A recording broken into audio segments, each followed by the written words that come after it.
எல்லோருக்குமே இந்த கோழிக்கறி ரொம்ப ரொம்ப பிடிக்குங்க. இந்த கோழிக்கறி இந்த மாதிரி செய்து சாப்பிட்டா எப்படி இருக்குன்றத ஒரு முறை நீங்களும் வீட்டில் ட்ரை பண்ணி பாருங்கள். சிக்கன் மிளகு கறி தாங்க இந்த ரெசிபி.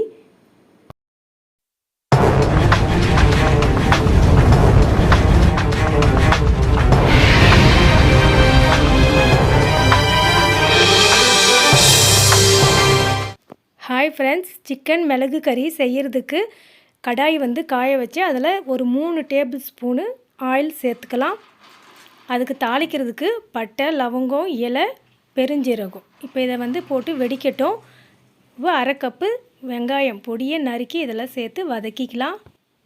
நல்லா கோல்டு நிறம் வரட்டுங்க. இந்த ஸ்டேஜில் இஞ்சி பூண்டு விழுது ஒரு 2 ஸ்பூன் விழுது சேர்த்துக்கலாம்.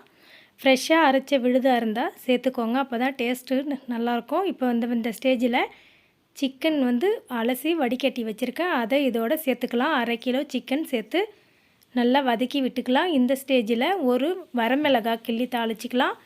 2 பச்சை மிளகாய் பொடியை சேர்த்துக்கலாம். தேவையான உப்பு, மஞ்சள் பொடி, ஜீரகப்பொடி 1 ஸ்பூனு, மிளகு பொடி ஒரு 1.5 ஸ்பூன் சேர்த்துக்கலாங்க. நான் காரத்துக்கு எனக்கு இதுக்கேற்ற மாதிரி சேர்த்துருக்கேன். உங்களுக்கு அதிகமாக வேணும்னா இன்னும் கூட சேர்த்துக்கோங்க. இப்போ நல்லா வதங்கின பிறகு ஒரு 1/2 கப்பு தண்ணி சேர்த்து கிண்டி விட்டு ஒரு பிளேட் போட்டு மூடிடலாங்க. அது ஒரு 1/4 மணி நேரம் 15 நிமிடம் வேகட்டும். இப்போ 15 நிமிடம் கழித்து பார்க்கலாம். நல்லா இந்த கறியில் இருக்கிற தண்ணி வற்றி எண்ணெய் பிரிஞ்சிருக்குங்க. இன்னமும் உங்களுக்கு கெட்டியாக வேணும்னா இன்னும் ஒரு 5 நிமிஷம் மூடி போட்டு விடுங்க, வெந்துடும். கறி நல்லா வெந்துடுச்சான்னு பார்த்துட்டு அதுக்கப்புறம் நீங்கள் ஸ்டவ் ஆஃப் பண்ணுங்கள். அப்படி இன்னும் வேகணும் அப்படின்னா இன்னும் ஒரு 5 நிமிஷம் கூட சிம்மில் வச்சு வேக வைங்க. இப்போ கறி இந்த அளவுக்கு வந்திருக்கு. அதனால் நான் கறிவேப்பிலையை தூவிட்டேன். இப்போ அடுத்ததாக மல்லித்தழையுமே கொஞ்சம் தூவிடலாங்க. இதில் எந்த மசாலாவுமே சேர்க்காததுனால டேஸ்ட்டு சூப்பராக இருக்குங்க. இந்த மாதிரி சிக்கன் மிளகு கறி நீங்களும் ஒரு முறை வீட்டில் ட்ரை பண்ணி பாருங்கள். இந்த சிக்கன் மிளகு கறி எப்படி செய்கிறதுன்னு தெளிவாக சொல்லியிருப்பேன். இதே மாதிரி இதே மெஷர்மெண்ட்டோடு நீங்களுமே செஞ்சு பாருங்கள்.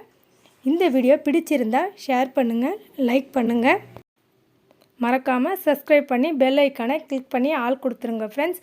அப்போ தான் நான் போடுற உங்களுக்கு டேஸ்டியான ரெசிபி உங்களுக்கு நோட்டிஃபிகேஷனெல்லாம் வந்துடும். இந்த மாதிரி சுவையான ரெசிபியோட அடுத்த வீடியோவில் சந்திக்கலாம்.